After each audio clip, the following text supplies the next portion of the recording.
Menglanjutkan bocoran spoiler sebelumnya. Dan buat kita semua yang sedang menjalankan ibadah puasa, semoga dilancarkan sampai tibanya waktu berbuka ya.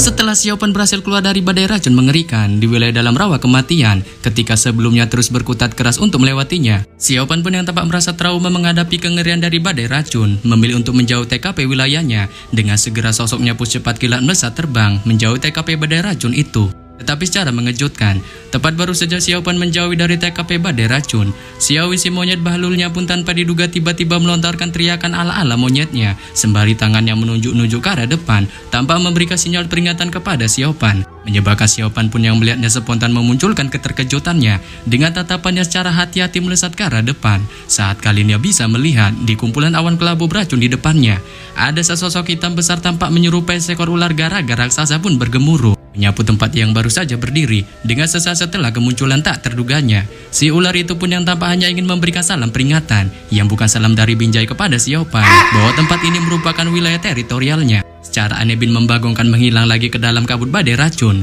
Sontak saja melihat kemunculan mamang garaga raksasa itu, Xiaopan pun spontan tertegun sejenak, dengan jantungnya berdetak kencang tak karuan. Ia menyebabkannya pun tidak menyangka dapat melihat sebuah monster ular raksasa di tempat ini. Akan tetapi di bawah sikap tertegunnya, Xiaopan pun spontan memikirkan niatan barbar Edan untuk mengejarnya, tanpa secara penasaran ingin mengetes seberapa kuat sih kemampuan si ular raksasa itu. Dengan segera mengabaikan teriakan keras manja dari Xiaohui, yang kali ini tampak terus memperingatkannya, serta bahaya besar yang kemungkinan saja dipastikan akan mengancam nyawanya di wilayah dalam rawa kematian ini. Ia pun tanpa basa-basi melesat terbang, mengejar ke arah TKP menghilangnya si ular raksasa itu sebelumnya. Namun secara membagongkan, setelah cukup lama melakukan pengejaran, kecepatan ular itu tampak sangat mencengangkan. Saat itu pun menyebabkan Xiaopan tidak sedikit pun dapat menemukan akan keberadaan sosoknya, sehingga membuatnya kali ini pun hanya bisa secara pasrah menghentikan pengejarannya di balik sikap dingin yang terpancar di raut wajahnya. Tetapi tanpa diduga, ketika Xiaopan baru saja menghentikan pengejarannya, sebuah teriakan keras pun secara mengejutkan tiba-tiba terdengar di depannya. Saat Xiaopan pun bisa menebak, kemungkinan teriakan itu berasal dari sekumpulan orang di depannya, yang secara panik bertebaran tampak ketakutan ketika melihat ular besar itu melewati mereka. Menyebabkan Xiaopan pun yang mengetahui hal ini, spontan memunculkan semangat yang membara untuk membantai mereka. Dengan segera sosoknya pun cepat kilat melesat ke arah depan. Namun tanpa diduga, tepat sekitar beberapa jengkal lagi Xiaopan sampai di TKP sekumpulan orang-orang itu. Sebuah teriakan keras bercampur amarah yang mengatakan buset iblis durjana pun tiba-tiba mendekat ke arahnya. Dengan setelah kata-kata itu terdengar, sesosok wanita glowing yang membawa sebuah serangan pedang cahaya biru secara cepat dan ganas pun melesat ke arah tubuh Xiaopan. Saat si wanita itu pun tak memberi belas kasih sedikit pun atas serangan pedangnya pada Mamang Gosli itu. Dengan sudah dipastikan ia mencoba untuk secara barbar memokatkannya. Yang kali ini pun sontak menyebabkan Xiaopan yang terkejut akan serangan ini mencoba untuk terus-menerus menghindarinya, sebelum kemudian melepaskan kemampuan tongkat sakti penyerap jiwanya yang tanpa basa-basi langsung dihantamkannya ke arah pedang sosok wanita itu. Saat ketika kedua senjata magis itu saling menghantam, pancaran energi dahsyat pun segera terjadi, yang membuat kabut racun di sekitarnya pun masing-masing perlahan mulai menyebar, menyebabkan Xiaopan pun spontan dapat melihat sosok wanita itu. Dengan ketika tatapan fokusnya terus melesat ke arahnya, Xiaopan pun secara jelas dapat melihat sosok wanita itu secara mengejutkan dan tak diduga-duganya merupakan Sueki, si calon gebetannya. Bahkan bukan hanya Xiaopan yang terkejut melihat batang hidung Sueki, Sueki pun juga menunjukkan hal yang sama saat ia tidak menyangka dapat bertemu lagi dengan seorang pemuda alim bijaksana rajin menabung yang dahulu sangat dikenalnya, kini telah menjadi pundit brengsek paksi aliran iblis. Tetapi di balik keheranan yang terpancar di raut wajahnya, Sueki pun yang memegang teguh ajaran kebenaran bahwa setiap praktisi iblis harus dimusnahkan di muka bumi ini, membuang semua pikirannya tentang Xiaopan. Dengan segera ia menunjukkan niat perbaku hantaman lagi saat dengan kemampuan pedang cahaya biru di tangannya, ia pun tanpa basa-basi melesat langsung ke arah Xiaopan. Menyebabkan Xiaopan pun yang mengetahui kemampuan pedang mengerikan dari Sueki, memilih jalan terbaik untuk melesat kabur darinya, sehingga menyebabkan adegan kejar-kejaran pun segera terjadi. Tetapi di bawah kejaran dari Sueki, Xiaopan pun yang merasa kemungkinan dirinya tidak bisa terbebas dari kejaran barbar calon gebetannya itu, sontak memunculkan tekad untuk melawannya. Dengan segera aura cahaya merah pun tiba-tiba melonjak secara tajam di tubuhnya, diikuti dengan tongkat sakti penyerap jiwa yang dimunculkannya di depannya. Saat ketika tongkat itu diraihnya, itu pun segera menghasilkan aura energi yang sangat badas. Dengan ketika kemampuan tongkat badas itu terbentuk, ia pun tanpa basa-basi melesat ke arah Sueki, mencoba beradu serangan dengan pedang cahaya birunya. Melihat fenomenaan yang dilakukan Xiaopan, Sueki pun yang berada di belakangnya tampak merasakan hal itu. Namun demikian ia tidak menunjukkan ketakutannya sedikit pun akan kemampuan aneh yang ditunjukkan Siopan. Malah sebaliknya ia tetap bertekad untuk menyerangnya saat segera menggunakan kemampuan pedang cahaya birunya yang segera melonjak dan tampak menjadi kuat. Ia pun tanpa ampun bergegas menyerbu ke arah Siopan. Dengan ketika kedua senjata itu saling menghantam, ledakan yang sangat-sangat dahsyat pun segera terdengar sampai-sampai menyebabkan Siopan dan Sueki pun terpental mundur cukup jauh dengan kesuraman yang terpancar di raut wajahnya. Tetapi di balik kesuraman yang dialami Siopan dan Sueki, keduanya pun tampak tidak memiliki niatan untuk mengakhiri buah kuantam ini. Malah sebaliknya ingin mengakhiri baku hantam ini sampai titik darah penghabisan saat segera dengan memunculkan kemampuan badas edan dari masing-masing senjata sihirnya. Keduanya pun tanpa basa-basi saling menyerbu satu sama lain. Dengan ketika serangan itu saling menghantam lagi, kekuatan besar yang amat sangat mengerikan pun segera meledak dan bergema di seluruh penjuru wilayah dalam rawa kematian dengan cara mengejutkan pasca ledakan dahsyat mengerikan itu. Layaknya adegan romantis sepasang kekasih yang akan berpisah, tubuh keduanya pun terpental mundur sangat jauh ke arah yang berbeda-beda. Ia membuat keduanya pun kali ini pada akhirnya terpisah cukup jauh, meninggalkan bekas luka yang teringat di hati. Aduh.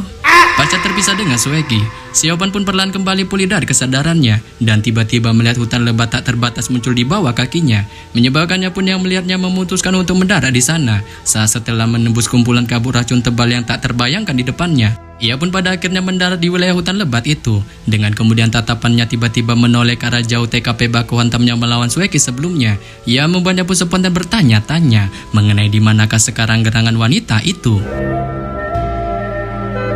Setelah Siopan masih memikirkan mengenai sosok Sueki, kini pun kita akan berpindah cerita ke TKP puncak desa Bigwang berada, yang mana pada saat ini di sudut pintu masuk desa Bigwang ada seorang pria dan seorang wanita berdiri di sana dengan penampilan si pria mengenakan jubah panjang dengan rambut cepak pendeknya, sementara si wanita mengenakan sebuah cadar yang menutupi wajahnya. Saat ternyata kedua sosok itu tak lain dan tak bukan adalah King Long serta Yuji yang merupakan anggota senior sekte Raja Hantu. King Long pun kemudian secara acuh memandang Yuji sembari menanyakan padanya apakah antum mengetahui latar belakang kakek peramal Jo Yisian. Saat Yuji yang mendengarnya pun tampak menunjukkan ketidaktahuannya mengenai hal itu dengan hanya bisa menggelengkan kepalanya di balik cadar yang menutupi wajah menawannya, menyebabkan King Long pun yang melihatnya spontan merenung sejenak sebelum kemudian mengingatkan Yuji untuk terus memperhatikan si tuwir itu di masa depan. Dikarenakan ia tahu kakek peramal itu kemungkinan merupakan seorang tuwir yang bisa dikatakan tidak sesederhana seperti tampang kocak di wajahnya. Terlebih lagi si Huan cucunya yang memiliki dekingan dari jenis berbakat wanita pasti aliran iblis jin Ping Er. Oleh sebab itu King Long pun terus mengungkapkan kewaspadaannya akan hal ini. Saat setelah mengingatkan hal itu pada Yuji, King Long pun yang merasa misi mereka yang diberikan kepala sekte Raja Hantu tidak perlu ditunda lagi, bergegas memutuskan untuk memimpin Yuji pergi. Dengan pada akhirnya keduanya pun melesat memasuki wilayah dalam rawa kematian. Kembali lagi ke TKP Siopan si Hantuli, yang mana setelah mendarat di sebuah hutan belantara di wilayah dalam rawa kematian, Siopan pun kali ini berdiri di atas sebuah pohon besar sembari pandangannya mengamati sekitarnya. Dengan di belakangnya saat ini masih ada tembok racun yang sangat besar berdiri kokoh, diselimuti hujan yang terus-menerus mengguyurnya. Siopan pun kemudian perlahan membalikkan kepalanya untuk melihat ke arah depan dengan tanpa diduga terkejut terheran-heran mengetahui bagian dalam rawa kematian ini ternyata memiliki hutan lebat yang tumbuh di dalamnya tampak tak berujung di balik hujan deras yang turun dari langit, sehingga membuat Siopan pun spontan bertanya-tanya mengenai seberapa jauhkah kedalaman jarak tempat ini. Namun ketika Siopan masih memikirkan hal itu, tiba-tiba cabang di sampingnya menimbulkan sebuah gerakan. Saat ternyata itu adalah si Monkey Xiaohui yang baru saja pergi sebelumnya dengan melompat kembali ke punggung Siopan untuk kemudian menyeringai memberikan satu buah liar yang telah dipetiknya di suatu tempat, serta dengan gira mengunyah sisa buah lain yang didapatkannya. Menyebabkan Siopan pun yang melihatnya perlahan menunjukkan senyum di raut wajahnya sebelum kemudian menerima buah liar pemberian Xiaohui itu serta tanpa basa-basi segera menggigitnya dengan cara membagongkan, spontan merasakan buah itu memiliki rasa hambar yang terkesan tidak enak.